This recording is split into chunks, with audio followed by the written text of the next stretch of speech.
Film शुरू होती है एनुअल चाइना कोरिया समिट को दिखाते हुए, जहां स्योंगी 2 मिनिस्टर्स की बातें ट्रांसलेट कर रही थी। सब उसके काम की बहुत तारीफ कर रहे थे, लेकिन स्योंगी काफी ज्यादा नर्वस थी क्योंकि आज उसके जॉब का पहला दिन है। वो खुद को काम डाउन करने रेस्टरूम जाती है, तभी उसे उसके अंकल जोंगबे का कॉल आता है।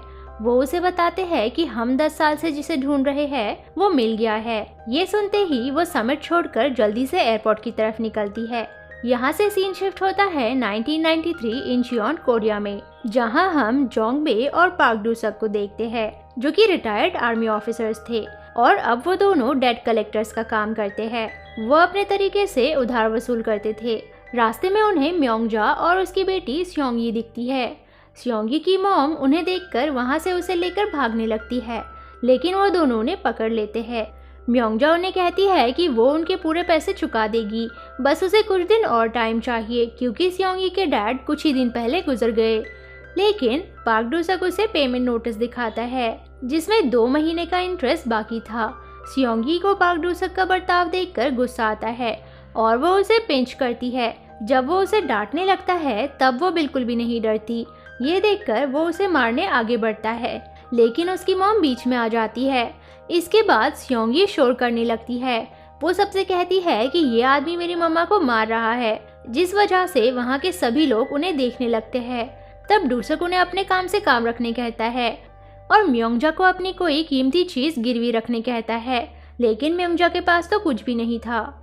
तब वो स्योंगी को अपने साथ ले जाने लगता है और कहता है कल आकर उधार चुकाकर अपनी बेटी को ले जाना। पूरे रास्ते स्योंगी रो रही थी। डू-सक उसे एक टेडी बेयर देता है और उसे रोना बंद करने कहता है, क्योंकि जैसे ही उसकी मॉम उधार चुका देगी वो उसे जाने देंगे। लेकिन जोंगबे को लग रहा था कि म्योंगजा पैसे नहीं दे पाएगी। दूसरी तरफ म्योंगजा अपने हस्बैंड के काम पर जाकर ओनर से पैसे मांग रही थी, लेकिन वो उसे वहाँ से भगा रहा था। यहाँ हमें ये भी पता चलता है कि स्योंगी के डैड ऑलरेडी पूरे पैसे लेकर किसी लड़की के साथ भाग गए हैं। ओनर उसे धमकी देता है। वो उसे कहता है कि तुम चाइना से यहाँ आकर इलीगली रह रही हो, अगर यहाँ से नहीं गई तो मैं पुलिस को बुला लूँगा, और उसकी मॉम को वहाँ से जाना पड़ता है। इसके बाद वो अपने अंकल को कॉल करके पैसे मांगती है और वो उसे पैसे देने मान जाते हैं। फिर वो डू-सक को बताती है कि कल सुबह वो पैसे देकर अपनी बेटी को ले जाएगी, लेकिन जैसे ही वो बाहर आती है पुलिस उसे अरेस्ट कर लेती है और उसी ओनर ने पुलिस को इन्फॉर्म किया था। नेक्स्ट डे वो स्योंगी को लेकर अपने ऑफिस जाते हैं। बहुत देर हो जाती है, लेकिन उसकी मॉम पैसे लेकर नहीं आती। ऊपर से उनका बॉस भी उन्हें बहुत डांट रहा था, क्योंकि अगर स्योंगी की मॉम ने पुलिस कंप्लेन की तो उनकी कंपनी की बहुत बदनामी होगी। लेकिन डू-सक को पता था कि वो इलीगली कोरिया में रह रही है और वो ऐसा नहीं कर सकती। बॉस दोनों को उसे वापस उसकी मॉम के पास छोड़ने कहता है। इसीलिए डू-सक स्योंगी से अपने घर का एड्रेस पूछ रहा था, लेकिन वो कुछ भी नहीं बोलती। और जैसे ही गाड़ी रुकती है वो जल्दी से कार से निकलकर भागने लगती है। डू-सक और जोंगबे उसे काफी ढूंढते हैं, लेकिन वो उन्हें नहीं मिलती। बस रास्ते में उन्हें उसका एक शू मिलता है। रात में स्योंगी अपने घर आकर देखती है कि उसकी मॉम वहाँ नहीं है। हमें दिखाया जाता है कि दोनों माँ बेटी बहुत मुश्किल हालात में थे। वो दोनों एक छोटे से कंटेनर में रह रहे थे। स्योंगी को बहुत ज्यादा भूख लगी थी और वो फ्रिज में से खाना लेकर रोते हुए खाने लगती है। अगले दिन डू-सक को पुलिस म्योंगजा से मिलने बुलाती है, क्योंकि म्योंगजा ने उनसे रिक्वेस्ट की थी। ऑफिसर उसे बताता है कि म्योंगजा को आज चाइना डिपोर्ट किया जाएगा, लेकिन उन्हें उसकी बेटी नहीं मिली। म्योंगजा उसे कहती है कि स्योंगी को अडॉप्शन के लिए ले जाने उसके अंकल आएंगे और वही उसका उधार चुका देंगे। जिसके बाद वो डू-सक को एक फोटो और एक पेजर देती है। मीनवाइल स्योंगी कुछ पैसे और बहुत बड़ा सा बैग लेकर अपनी मॉम को ढूंढने निकल जाती है। जाने से पहले वो अपनी मॉम के लिए एक मैसेज भी छोड़ती है। वो उसमें लिखती है, मॉम मैं आपको ढूंढ लूँगी, जिसे पार्क डू-सक पढ़ता है। वो स्योंगी को वहाँ लेने आया था, लेकिन वो तो बाहर भटक रही थी। पूरा दिन निकल जाता है, लेकिन उसे उसकी मॉम नहीं मिलती। रात में वो एक सुनसान जगह पर चल रही थी। तभी वहाँ एक होमलेस ड्रंक आदमी आता है जो उसे किडनैप करने की कोशिश में था, लेकिन लकीली पार्क डू-सक वहाँ आकर उसे बचा लेता है। अब स्योंगी बहुत ज़्यादा रोने लगती है और अपनी मॉम को ढूंढने में उसकी हेल्प मांगती है। तब डू-सक उसे बताता है कि उसकी मॉम को चाइना भेज दिया गया है और अब वो उससे मिलने नहीं आ सकती। स्योंगी ये सुनकर बहुत ज़्यादा रोने लगती है। डूसक को भी यहाँ बहुत बुरा लग रहा था। वो उसे अपने साथ घर ले जाने लगता है और रास्ते में वो उसे बताता है कि कुछ दिन बाद उसके अंकल उसे लेने आएंगे और फिर वो एक अच्छी फैमिली के साथ रहेगी।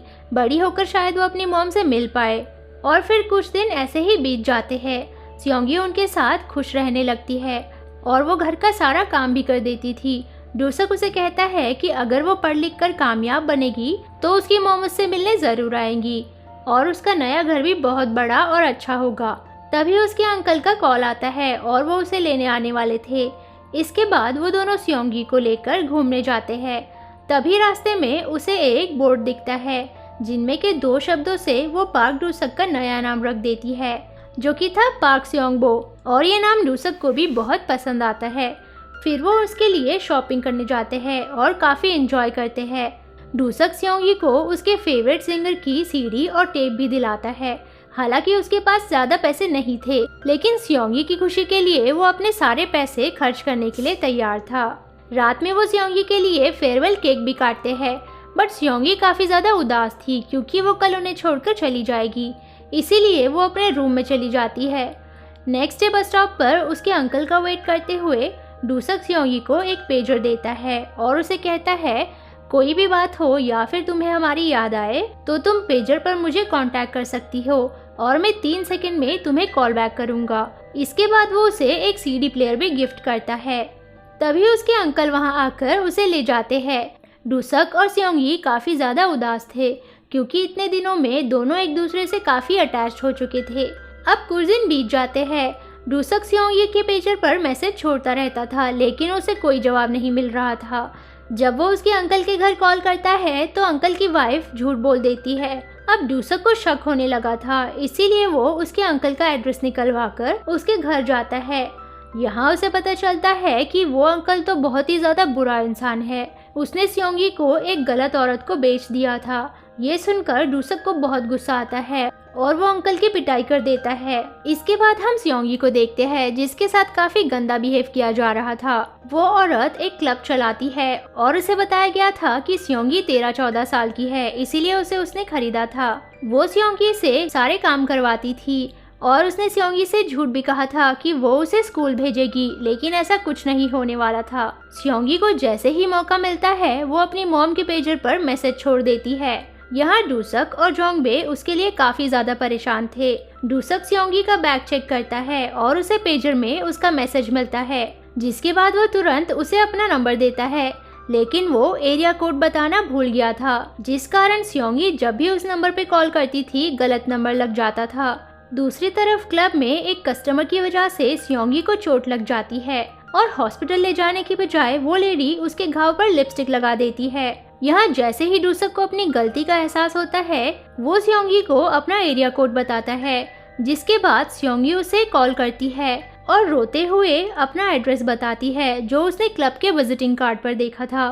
वो दोनों उसी वक्त स्योंगी को लेने बुसान निकल जाते हैं। वहां पहुंचकर वो स्योंगी को देखते हैं जो काफी बुरी हालत में थी। डूसक दरवाजे की कांच तोड़कर उसे बाहर निकालता है और उसे वहां से ले जाने लगता है।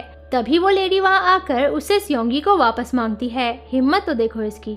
डूसक उसे बहुत बुरा सुनाता है और उसे कहता है कि वो उसके सारे पैसे दे देगा जितने में उसने स्योंगी को खरीदा था, लेकिन उसके पैसे चुकाने के लिए उन्हें अपनी कार बेचनी पड़ती है। बट फाइनली वो उस औरत को पैसे दे देता है ताकि वो स्योंगी के पीछे ना आए। कहानी फिर प्रेजेंट में आती है जहाँ स्योंगी और जोंगबे डूसक के पास आए थे, लेकिन वो कोई और था। उदास होकर वो फिर से पुलिस स्टेशन जाते हैं, लेकिन वहाँ भी कोई फायदा नहीं होता। मतलब पिछले 10 साल से स्योंगी डूसक को ढूंढ रही है। इसके बाद हम फिर से छोटी स्योंगी को देखते हैं जिसे डॉक्टर चेक कर रहे थे। वो डूसक को बताते हैं कि स्योंगी के फेस पर बहुत गहरा मार्क हो जाएगा, लेकिन सर्जरी से उससे हटाया जा सकता है, जो कि बहुत ज्यादा एक्सपेंसिव थी, लेकिन फिर भी डूसक उसकी सर्जरी करवा देता है। इसके बाद वो दोनों स्योंगी के एडमिशन के लिए स्कूल जाते हैं, लेकिन कोई भी स्कूल उसे एडमिट नहीं करना चाहता था क्योंकि वो कोरियन सिटीजन नहीं थी।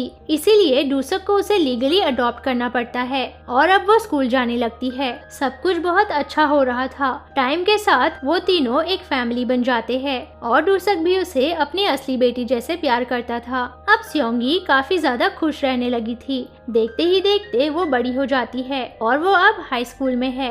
एक दिन उसकी मॉम उससे मिलने आती है, लेकिन जब वो डूसक को अपनी बेटी के साथ देखती है उसे एहसास होता है कि उसकी बेटी बहुत ज्यादा खुश है और वो चुपचाप उससे मिले बिना ही वहाँ से चली जाती है। अब सियोंगी कॉलेज में है और उसका एक बॉयफ्रेंड भी है। एक दिन वो ड्रंक हालत में घर लेट आती है और उसका बॉयफ्रेंड ही उसे घर लाया था। जोंगबे और पार्क डूसक बॉयफ्रेंड का टेस्ट लेते हैं, जिससे उन्हें पता चलता है कि वो एक मेडिकल स्टूडेंट है और एक अच्छा लड़का भी। उसी बीच डूसक को सियोंगी के नानी का कॉल आता है और नानी उसे बताती है कि सियोंगी की मॉम को कोई बीमारी हो गई है और उनके पास बहुत कम टाइम बचा है, इसीलिए वो चाहती है कि मरने से पहले वो अपनी बेटी को एक बार मिल ले। डूसक दूसरे ही दिन सियोंगी को लेकर चाइना चला जाता है। सियोंगी अपनी मॉम से मिलकर काफी ज्यादा इमोशनल हो जाती है। दोनों माँ बेटी एक दूसरे को पकड़कर बहुत रोते हैं। इसके बाद म्योंगजा डूसक को थैंक यू कहती है क्योंकि उसने सियोंगी को अपनी बेटी जैसे रखा और फिर वो उसे रिक्वेस्ट करती है कि वो सियोंगी के डैड को ढूंढे और उसे उसके डैड से मिलवाए।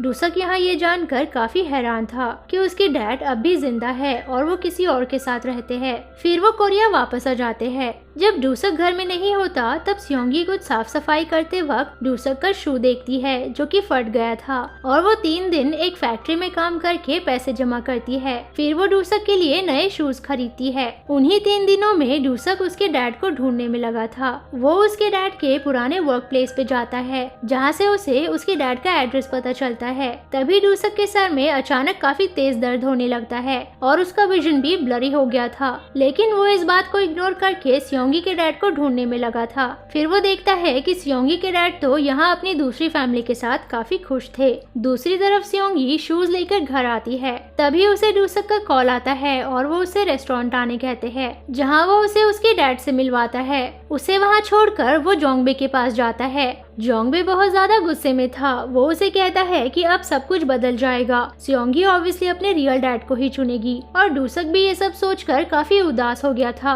क्योंकि उसे लग रहा था अब सियोंगी उसे छोड़कर चली जाएगी। वो जोंगबे को बाय कहकर सीधा अपने घर आ जाता है और सियोंगी के रूम में बैठकर सियोंगी को याद करने लगता है। तभी उसे सियोंगी कॉल करके उसे पिक करने कहती है और यहाँ वो पहली बार डूसक को पापा कहकर पुकारती है। ये सुनकर वो बहुत ज्यादा खुश हो जाता है और तुरंत उसे लेने रेस्टोरेंट की तरफ निकलता है। जाने से पहले वो अपने साथ सीडी प्लेयर भी ले जाता है, लेकिन यहाँ कुछ ऐसा होता है जो हम सबने नहीं सोचा था। अनफॉर्चुनेटली रास्ते में फिर से उसका विजन ब्लर हो जाता है और उसका एक्सीडेंट हो जाता है और बस उसी दिन से सियोंगी और जोंगबे उसे ढूंढ रहे हैं। उनकी उम्मीद अब टूटने लगी थी क्योंकि 10 साल ढूंढने के बावजूद भी डूसक उन्हें नहीं मिला। वो वापस कोरिया आ जाते हैं। तभी रास्ते में उसे वही बोर्ड दिखता है जिसके 2 शब्दों से उसने डूसक का नाम रखा था और वो तुरंत पुलिस स्टेशन जाकर पार्क सियोंगबो का नाम चेक करने कहती है एंड फाइनली उन्हें डूसक मिल जाता है। पुलिस उन्हें बताती है कि इस नाम का आदमी मेंटल हॉस्पिटल में एडमिट है